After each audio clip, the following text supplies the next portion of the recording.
Hello, I'm Dr. Seuss. I'm here at Clackamas Smiles. We get a lot of questions about dentures, so I'm here today to answer some of those questions and cover some details. Dentures overall are a replacement for the teeth. If the time comes that the teeth become loose or chipped or lost, or if they're just too damaged to save and to salvage, you might need a denture. And that's when we replace all of the teeth with something artificial. Another name for that is a prosthetic. If you need dentures, you would see a dentist for that. A dentist is well advised to tell you about the current health and the condition of your existing teeth, what's maybe going wrong with them, but also to guide you through the process of deciding, are dentures right for you? Is that the next step? And really, do you have any other options before going to dentures? A dentist might recommend getting a denture anytime your teeth are severely broken down, if the foundation isn't salvageable, if your teeth are loose, if the foundation is gone, if those teeth are just much more compromised than they were before, it might not be reasonable to rebuild your teeth or fix them in any way. And in that case, you might want to consider replacing all of your teeth with the denture. I love this question. When people ask me, what are the alternatives to dentures? There's a lot of choices to be made. I think one of the biggest alternatives to dentures are to save your natural teeth. Now, if that's an option, you should really consider it. That's something that you can do. Can I rebuild? Can I rehabilitate? Can I fix the teeth that I have? But if that's not really possible, or if it's not recommended, the other alternative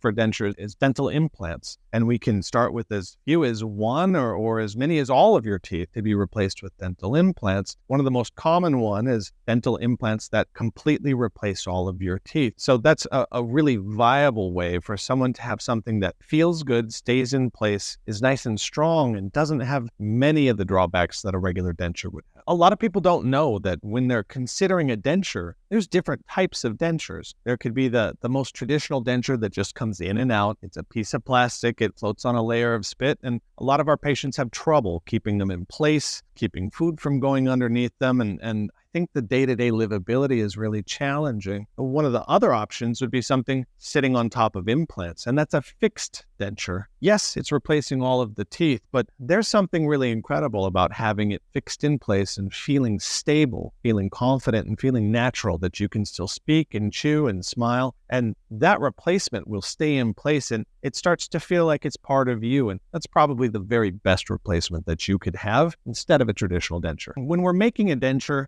we can use everything from, plastic and acrylic. This is the original style of a denture, all the way up to really, really rigid and beautiful zirconia porcelain materials. You have your option, what you'd like it to look like. A big deciding factor is how secure would you like your denture? If it clicks into implants or if it's actually attached to implants, we have a lot more freedom of what we use. And that opens up a huge opportunity to make them look amazing, to really get the fit and feel of natural teeth attached to implants. Whereas if we just have a regular denture that just rests on the gum tissue, we're much more limited in the types of materials that are available. I love this question when people ask, hey, what's the process of getting a denture? What can I expect? It's pretty straightforward. Now, none of these steps are fast. We have to take accurate measurements. We have to be cautious with how we get things level and aligned. But the process can be as simple as taking a record of what the existing jaw looks like and deciding where we'd like the teeth. Once that's decided, the laboratory works with us to make the teeth at the right level, to make the base comfortable, broad and flat so it sits on the gums, and to really work together on the top arch and the bottom arch so that they can chew, work together, and you can still eat and speak and smile. When people worry about pain with dental procedures or pain with dentures, there's two things that I'd like to caution them about. One is, how much pain are they having with their existing teeth? If you have teeth that are chipped and worn, if they have infection, if they are broken, if that foundation is deteriorating, those conditions come with quite a bit of pain. And so it gets our patients thinking, gosh, if this is painful, is the next step going to be painful? I'd say the other issue is when you actually have a denture and it sits on the ridge, it can sit and put pressure on your gums. Now, for loose dentures, the traditional kind, that pressure, especially when the prosthetic moves or rocks, can cause sore spots. And those sore spots are kind of like blisters if you had a new pair of shoes. In time, you will get used to those. But that's one of the big reasons why we're getting away from regular dentures and going more towards dentures that attach to implants, whether they're fully attached to the dentures or whether they click in or click out. That implant does a great job of providing support. And it's kind of like putting a cushion insole in the bottom of your shoes. It gives you that resiliency and it gives you that cushion. And then you're much less likely to get those little pressure spots or those sores or those areas that are just rubbed raw. That gets so much better. One of the great parts about a denture is if you already have the implants or if you're already missing your teeth and we're just making something that goes on top. There's a lot of situations that we don't need any anesthesia. We don't need any numbing. This is a process of either scanning or taking impressions that we can do right here in the chair that's really not very invasive at all. So that's a great way to approach it. If you have just an open space, you don't have teeth, or if you need something made where you already have implants placed, what a straightforward process. That's wonderful. When we are designing dentures,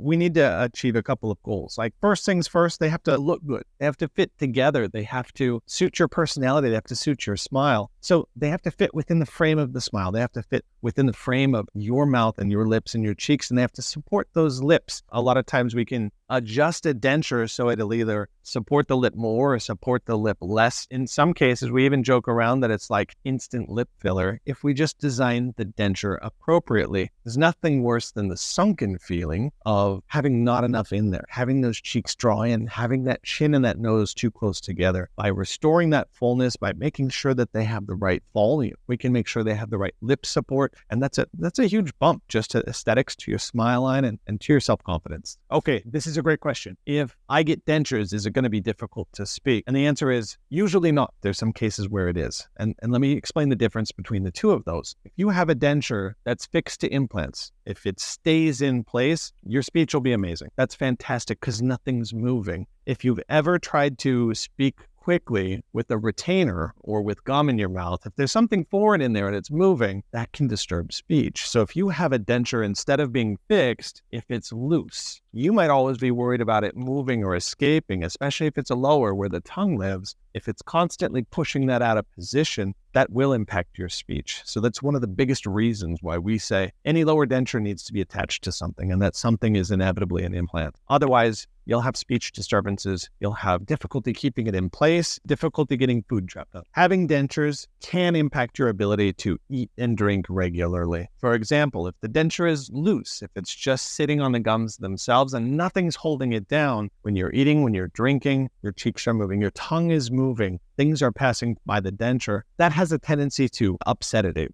can become imbalanced. Sometimes it can fall out of place. And those are really embarrassing situations. Can denture adhesives improve that? Yeah, usually to a small degree, but we find that they're not perfect. They create a lot of mess. It's one additional thing to buy and to use. It's difficult to clean out of the inside of the denture. It's not really a long-term solution. We find the long-term solution to moving dentures and dentures that are falling out is to add something that they attach to. That would be implants, and they can either click in or they can be permanently attached to those implants. That's the best way to avoid dentures moving when you're eating and when you drink. There's two big ways to clean and care for your dentures. One of the big ones is avoid them being dropped or damaged. Another way that you could damage a denture is if you use a harsh abrasive, something that's really scratchy. For that reason, we don't recommend that you use toothpaste to clean your dentures. And it seems weird because we use toothpaste to clean our teeth, but why shouldn't I use toothpaste to clean a denture? The answer is it has a lot of abrasives inside of it. And every day, if you use an abrasive to clean this really smooth surface, it's going to create scratches, and that will dull the appearance and eventually lead to staining. The second way to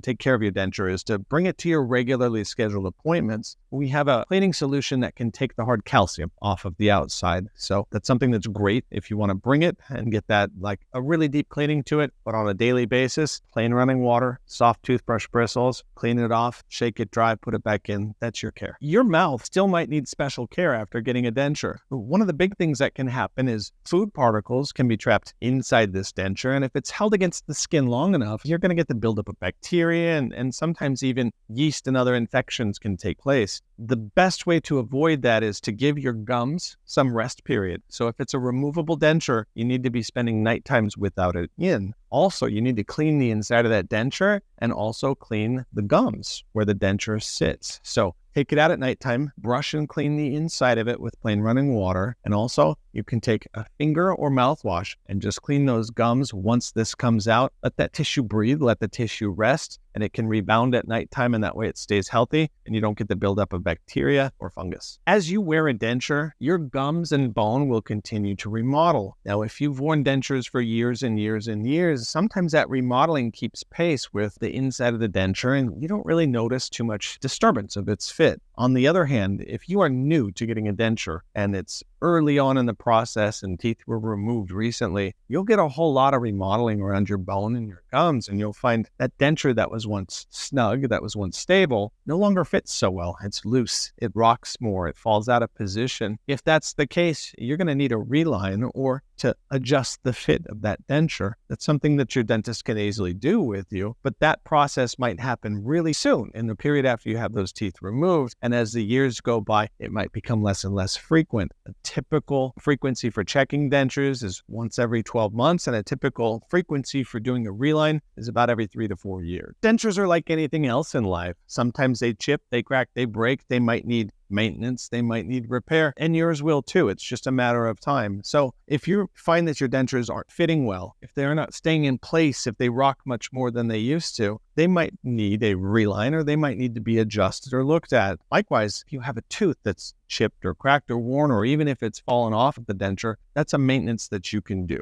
So you can repair a tooth, you can replace a denture, you can even repair oftentimes a broken denture. But the thing is, please don't try and repair it yourself. Bring it directly into the dentist. And if those two pieces fit together really well, gosh, it makes our repair easy and fast. If those two surfaces have been damaged, for example, if you put super glue, please don't do that. But if you put super glue in between them, it makes our repair extremely difficult. And then at that point, you might not be able to fix it. You might need a replacement. So please don't do that. Now, if you already have a denture, you don't have to go through a healing process when you get a new one. To replace a denture, you take it out, you make the new one, you put it back in. Now, it might take you a little bit to get used to the new denture. Perhaps the new one has taller teeth. Perhaps the new one is more full or has something changed. Your skin will need time to just adapt and get used to it. But on the other hand, if you've had teeth and you're getting them removed and then you're going through the process of a denture, your healing will be just like any normal extraction. Or if you're having implants placed, again, you'll go through the healing period of that one. By putting the denture on top, it's nice because it can protect some of that skin, but you need to make sure that you don't overdo it in the short term.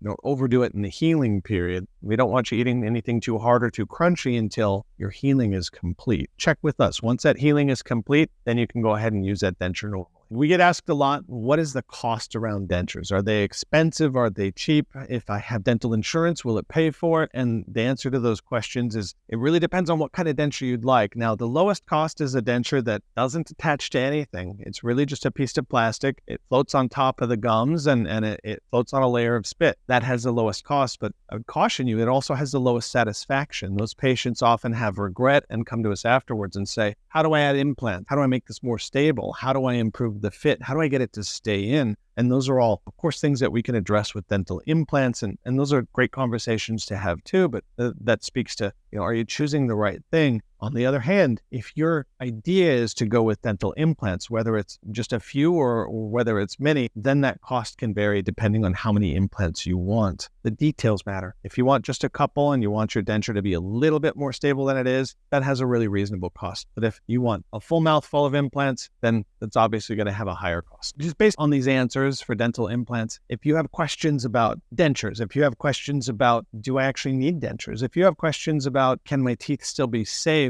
Those are great questions to have, and you need to be really secure if you're going to choose to go to dentures that your teeth are not savable or it's not cost effective to save them. Also, you need to have a really clear idea of, once I get dentures, what are the drawbacks of dentures that are completely loose versus ones that have some sort of security, some sort of an anchor system with implants? And that's a conversation we have on a daily basis. If you have questions about your teeth, if you have questions about your existing denture, if you have questions about how do you make your existing denture stronger or can you add implants, give us a call at Clackamas Smiles, 503-786-3000. The best time to schedule an appointment for dentures is before you need them. Let's find out the condition of your teeth or the condition of your existing dentures, find out what your options are, and really go through this menu of option items so that you can make sure that you're choosing the thing that's best for you. You know how it's going to behave afterwards. You really know what to expect. You're comfortable with the costs, and that you can be really, really secure in that you've chosen the right thing for you. If you need help with that decision, please give me a call, 503-786-3000.